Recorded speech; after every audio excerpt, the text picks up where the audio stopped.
श्री गोवर्धन नाथ की जय हो। श्री गोकुलनाथ जी विरचित श्री हरिराय जी महाप्रभु जी प्रणीत 84 वैष्णवन की वार्ता क्रमांक 83 कुंभनदास जी को जो अधूरो हतो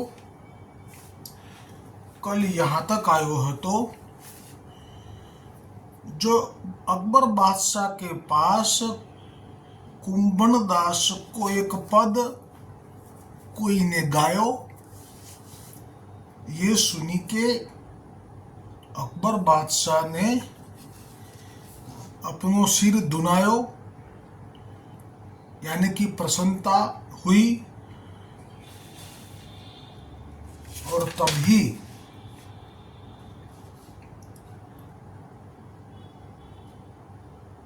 ये बात देशाधिपति को जो अच्छो लग्यो तो पूछो कि ये कहाँ है, ये महापुरुष कहाँ है। तब वो कलावत जानो ने पद सुनायो हो तो ताने कहो गोवर्धन के पास जमुनावतो गाम है, सो तहाँ वे महापुरुष रहत है। फिर जो प्रसंग आयो असवारी पे बैठने को आग्रह कियो, नहीं बैठे, जोड़ा पहन के पैदल ही चले। फतेहपुर सिकरी में देशाधिपति के डेरान के पास गए, तब देशाधिपति को खबरी करवाई जो कुंभनदास महापुरुष आए हैं। तब देशाधिपति ने कुंभनदास को भीतर बुलवाए, तब भीतर गए। पाछे देशाधिपति ने कही जो बाबा साहिब आगे आओ।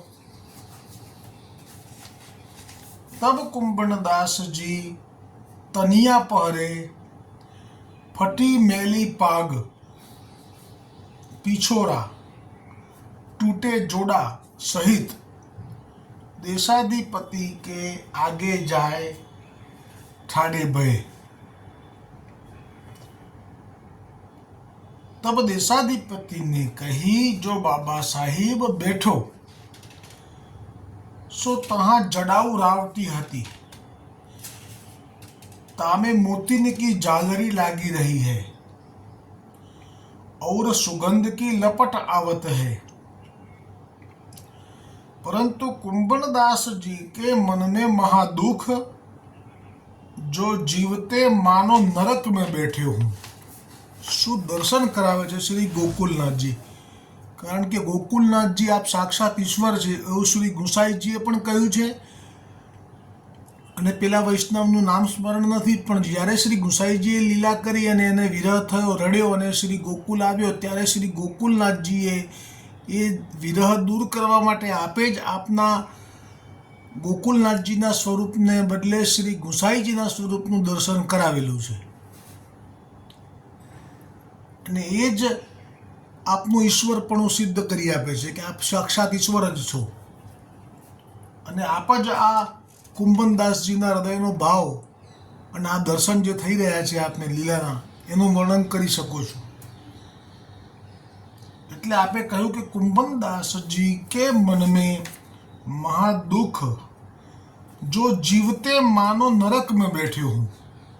હવે વર્ણન તો એવું સુંદર છે, અકબર બાદશાહે જે જગ્યાએ બેસવાનું કીધું એ જગ્યાએ તો જડાઉ રાવટી છે, મોતીની ઝાલરો લાગી છે અને સુગંધ આવી રહી છે। અને કુંભનદાસજીને તો એમ છે કે હું નરકમાં છું। और बिचारे जो यासो मेरे ब्रज के रुख आछे है। અને એ વખતે વ્રજના વૃક્ષો યાદ આવ્યા કે આ સારા છે વધારે આના કરતા, जहाँ साक्षात श्री गोवर्धन धर खेलत है। सो या प्रकार कुंभनदास जी अपने मन में विचार करत हते इतने में देशाधिपति बोल्यो। હવે આ અકબર જે બાદશાહ છે એનો જે મનોરથ છે એ હજી હવે કહેશે, પણ એ પહેલા એક ભાવ છે આ કુંભનદાસજીનો, એટલે જે ભગવદીઓનો અને ભક્તોનો અને વૈષ્ણવોનો જે ભાવ હોય છે એ કેવો હોય છે કે પોતે જે જગ્યાએ ઠાકોરજીને સેવા પહોંચતા હોય છે અથવા તો સત્સંગ કરતા હોય છે એ જે સ્થાન છે એમાં એમનો જે અંદરનો ભાવ છે અને એ જ્યારે છોડીને કોઈ સંપન્ન સંપત્તિ જ્યાં પ્રદર્શન થતું હોય એવી જગ્યાએ જવું પડે તો ત્યાં એમને શું અનુભવ થાય?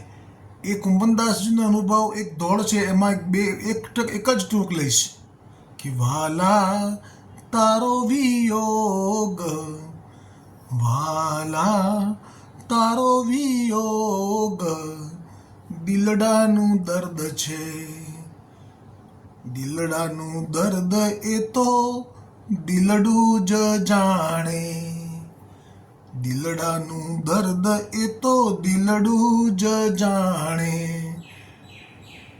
વાલા તારો વિયોગ, વાલા તારો વિયોગ દિલડાનું દર્દ છે, સંસારના સુખ સૌ ખારા રે લાગે, સંસારના સુખ સૌ ખારા રે લાગે, કડવા લાગે છે ભોગ, કડવા લાગે છે ભોગ દિલડાનું દર્દ છે, દિલડું ડંખે ને ઝંખે દર્શનને કાજે, દિલડું ડંખે ને ઝંખે સત્સંગને કાજે. કુંભનદાસજીનો ભાવ તો પ્રત્યક્ષ વાતો કરે છે ઠાકોરજી, એટલે ક્યારે આવે સંયોગ, ક્યારે આવે સંયોગ દિલડાનું દર્દ છે, વાલા તારો વિયોગ, વાલા તારો વિયોગ દિલડાનું દર્દ છે. આ સ્થિતિ કુંભનદાસજીના હૃદયમાં હતી. એ વખતે દેશાધિપતિ બોલ્યો, जो बाबा साहिब तुमने विष्णु पद बहुत किए हैं, तासो तिहारे मुख ते मैं कछु विष्णु पद सुनूंगो, तासो आप कोई विष्णु पद गाओ. એટલે આ પુષ્ટિ માર્ગ 550 વર્ષ થયા. શ્રીનાથજી મહારાજને પણ 550 વર્ષ થયા પ્રગટ થયે, અને આ જે વાત થઈ રહી છે એ વખતે તો 100 જ વર્ષ થયા હશે કે 150 વર્ષ. એટલે જેના પુષ્ટિ સિવાયના જે જીવો હતા એ બધાના મુખમાં વિષ્ણુ પદ એ જ એક પ્રચલિત નામ હતું. વિષ્ણુથી ઉપર જે અક્ષરાતીત જે ગોલોકપતિ છે એનું નામ બધાના મુખ પર નહોતું. જેમ કે મીરાબાઈએ પણ જ્યારે કહ્યું ત્યારે કહ્યું કે વિષ્ણુ પદ ગાઓ. રામદાસ પુરોહિત જે મુસાઈજીના સેવક હતા તો વિષ્ણુ પદ ગાવાનું કહ્યું. તબ દેશાધિપતિ કે बचन सुनी के एक तो कुंभनदास मन में कूढ़ी रहे हते. હવે અંદર છે ને સમસમી ગયા હતા. કૂઢી એટલે સમસમી ગયા હતા. અને કુંભનદાસજી માટે તો શ્રી ગોકુલનાથજીએ શરૂઆતમાં જ જ્યાં એમનો પ્રસંગ શરૂ થયો ત્યાં જ કહી દીધું હતું કે ક્યારેય જૂઠું નથી બોલતા. જેવું મન વચન અને કર્મ એક છે એમનું. और दूसरे देशाधिपति ने गायबे की कही. एक तो त्यानो वियोग છે, અહીંયા આવવાથી જે સ્થિતિ થઈ છે, અંદર હૃદયમાં વેદના થઈ છે, એ તો હજી અંદર વલોવાઈ રહ્યા છે, અને એમાં પાછું ગાવાનું કહ્યું બાદશાહે. तब कुंभनदास के मन में बहुत बुरी लगी. तब कुंभनदास अपने मन में विचार कियो, जो गाए बिना छुटकारो होएगो नहीं, और म्लेच्छ के आगे तो श्री ठाकुर जी की लीला के पद गाए जाए नहीं. सो तासो मैं कहाँ गाऊं, जो मेरी बानी के सुनी वे वारे तो श्री गोवर्धन नाथ जी है. और या म्लेच्छ ने मोको बुलाई के श्री गोवर्धन नाथ जी सो बिछोयो करायो है. तासो યા મ્લેચ્છને મોકો બોલાય કે શ્રી ગોવર્ધન નાદીસો બીછોયો એટલે મને વિરહ કરાયો છે, વિયોગ કરાયો છે. કારણ કે એમનો સમય થાય, ગિરિરાજ ગોવર્ધન ઉપરથી અનુસર થાય એટલે સીધા જ પરાસોલી પાસે જે ખેતર છે ત્યાં આવી જાય. તાસો યાકો કછુ એસો સુનાવ જો યહ બુરો માને તો આછો. આ પણ સુંદર એક વિવેક છે. અવૈષ્ણવ હોય એનાથી છુટકારો કેવી રીતે મેળવવો એ શીખવાડે છે કુંભનદાસજી. કારણ કે એવું નક્કી કરી લીધું, ગોકુલનાથજીએ દર્શન કરાવ્યા, એવું નક્કી કરી લીધું કે હવે તો આને એવું સંભળાવું કે એને કંઈક મારાથી અભાવો થઈ જાય, એટલે હું જલ્દી મને એથી કાઢી મૂકે તો હું વળી પાછો પહોંચી જાઉં પરાસોલી મારા ચંદ્ર સરોવરના ખેતર ઉપર. ઓર બુરો માની કે મેરો કહા કરેગો. આહા, ભગવદીઓના હૃદયમાં કોણ બિરાજે છે અને એમનામાં શું ખુમારી છે એનો આ કેટલો સુંદર પ્રસંગ છે કે આખા એ ભારતનો નહીં પણ પૃથ્વીનો પતિ છે. આ પૃથ્વીપતિ શબ્દ વપરાય છે 252-84 અકબર બાદશાહ માટે. અને પૃથ્વીપતિની સામે ઊભા રહીને કુંભનદાસજી એવું વિચારે છે કે વો બુરો માની કે મેરો કહા કરેગો, એટલે કે મને શું કરી લેશે, એની તાકાત શું છે. માથે 1000 હાથ વાળો ભગવદીય કદી પાછો ના પડે. માથે 1000 હાથ વાળો ભગવદીય કદી પાછો ના પડે. અને બીજું બી એક સુંદર દોડ છે કે જેમ કે રાજાને તો અવેલના તમે સાધારણ બી કરો ને તો પણ મસ્તક કપાય. આ એક પ્રોટોકોલ હોય છે. અરે વાછૂટ કરી જાય ને તો એની બી શિક્ષા છે. એની સામે ઊભા રહ્યા પછી જો કોઈ વાછૂટ કરી જાય, પાદ કરી જાય તો એને પણ દંડ લખેલો છે એ લોકોના રાજકીય નિયમો પ્રમાણે. તો જે અવહેલના કરે એને તો શું સ્થિતિ થાય. અને આ તો કોણ છે? કુંભનદાસ. રાજાઓના પણ રાજા જેમના ચરણની ખેવના કરે એ એમને વશ છે. અને એટલા માટે આ એક દોડ છે. હારે નહીં શ્રીજીની હૂંફ મળે, હારે નહીં.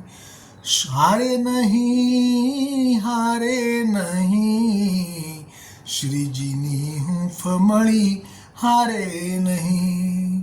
શું થશે કેમ થશે મનમાં ન આવતું, શું થશે કેમ થશે મનમાં ન આવતું.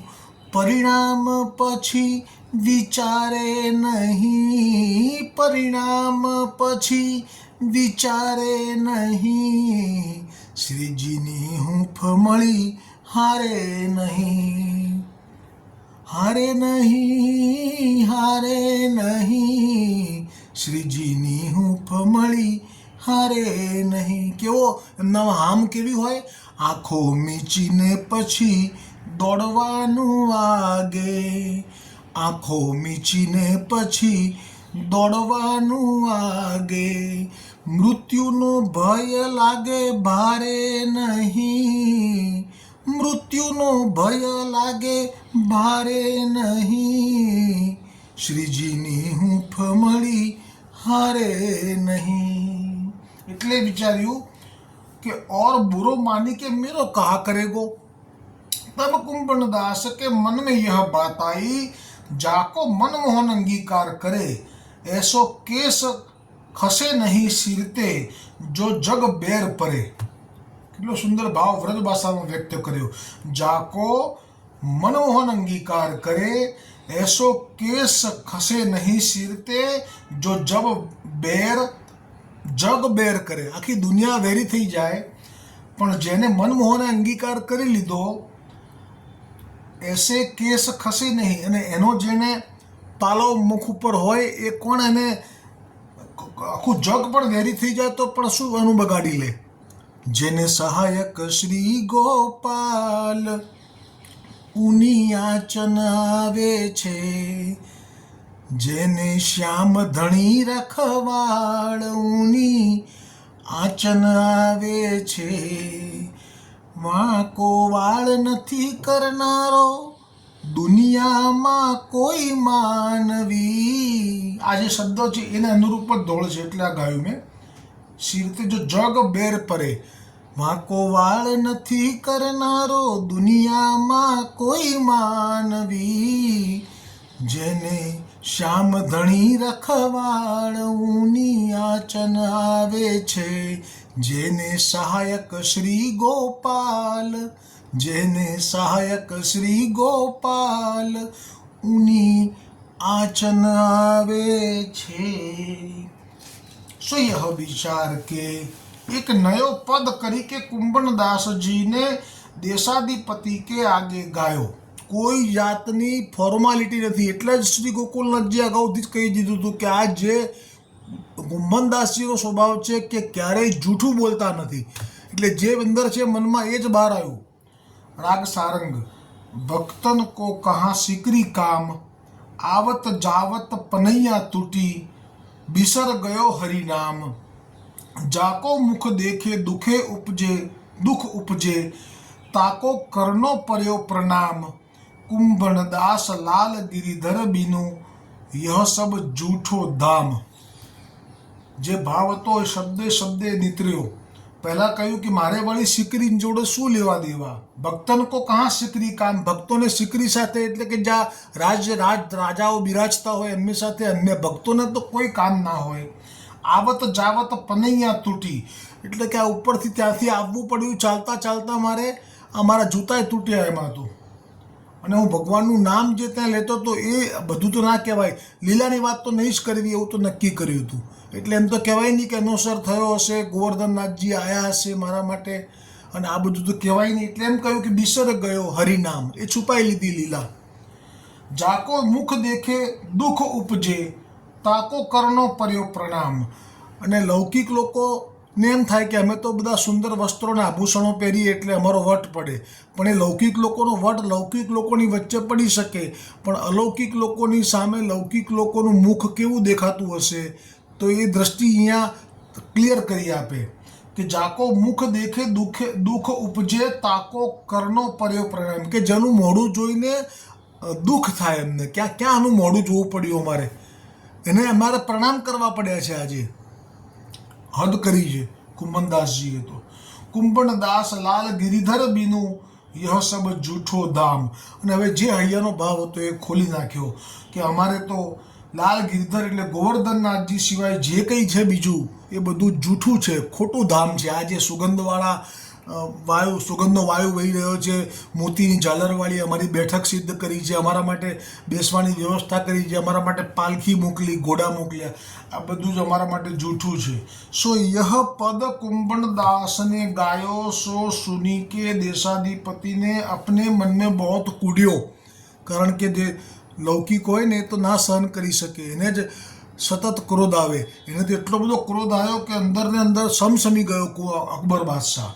सो पाछे उनने अपने मन में विचारी, जो इनको कछु लेवे को लालच हो तो मेरी खुशामद करे, जो इनको तो अपने ईश्वर को काम है। यह विचारी के अकबर बादशाह ने कुंभनदास सो कहो, जो बाबा साहिब मोको कछु आज्ञा फरमावो सो मैं करूँ। હવે આ જે પ્રસંગ છે ને કુંભનદાસજીનો કે જેવું મનમાં એવું જ બોલવું, એવો આ બીજો પ્રસંગ ઊભો થયો। એની પહેલાં પણ એક પ્રસંગ અથવા હવે આવશે, મારી ભૂલ થઈ, હવે બીજો પ્રસંગ બી આવો આવશે, રાજા માનસીનો, જે હીરાથી જડેલા અરીસાને લઈને આવશે, સુવર્ણના, સોનાના। ત્યાં પણ આ જ સત્સંગનો ભાવ ના હોય, પણ પોતે કંઈક આપવું છે, લૂંટાવવું છે, મેં કંઈક ભગવદીયાને આપ્યું એવો ભાવ છે, એટલે કહ્યું बाबा साहेब मुको कछु आज्ञा फरमावो सो मैं करूं। तब कुंभनदास ने कही, जो आज पाछे मुको कबहू बुलाइयो मती। जे आज्ञा करवानी कीधी एमां एवो भाव हतो કે તમે જે માગો એ તમને આપી દો, તમે અંદરમાં જશો, કેમ કે તમારા જે વસ્ત્ર છે મેલા છે, તમારી પાગ પણ ફાટેલી છે અને જોડા પણ તૂટી ગયેલા છે, તો મારો તો રાજાનો તો ધર્મ છે કે કોઈ બી જીવ આવે તો એ રાજા પાસેથી તો ખાલી હાથે ના જવો જોઈએ, એ એમનો આ ગુણ હોય છે રાજાનો, એ પ્રમાણે કહ્યું। અને આજ્ઞા કરવાનું કીધું તો આજ્ઞા શબ્દ વાપર્યો એટલે બહુ મોટો શબ્દ વાપર્યો। રાજાના મુખમાંથી કોઈ દિવસ કોઈને પણ માટે આજ્ઞા કરો એવો શબ્દ ના આવે, પણ એને ગુસાઈજીની કૃપાથી ભાન થયું કે આ ગુસાઈજીનો સેવક છે, મહાપ્રભુજીનો સેવક છે, આની સાથે અવહેલના નહીં થાય. એટલે કહ્યું કે બાબા સાહેબ, કારણ કે સંતને માટે પણ એક રિસ્પેક્ટ હોય છે રાજાઓને, એટલે કહ્યું કે બાબા સાહેબ આજ્ઞા કરો. હવે આજ્ઞા શબ્દ મળ્યો એટલે ભાવતું તું વૈદે કહી દીધું, એટલે તો હવે કુંભનદાસજીએ કહી જ દીધું આજ્ઞા કરતા કે આજ પાછે મોકો કબહુ બોલાયો મતી, જટ બોલો શ્રીજીથી મારે છેટું પડે છે, ઘડીની કિંમત તોલો શ્રીજીથી મારે છેટું પડે છે, જટ બોલો શ્રીજીથી મારે છેટું પડે છે. तब देशाधिपति ने कुंभनदास को विदा किए, सो तब कुंभनदास वहाँ ते चले. सो मार्ग में आवत कुंभनदास के मन में श्री गोवर्धन नाथ जी को विरह क्लेश भयो, जो अब मैं श्री गोवर्धन नाथ जी को मुख कब देखूं. सो ऐसे विचार करत मार्ग में आवत कुंभनदास ने पद गायो, जो विरह को पद गायो सो पद कल आवेगो. श्री वल्लभाधीश की जय हो, श्री गोवर्धन नाथ की जय.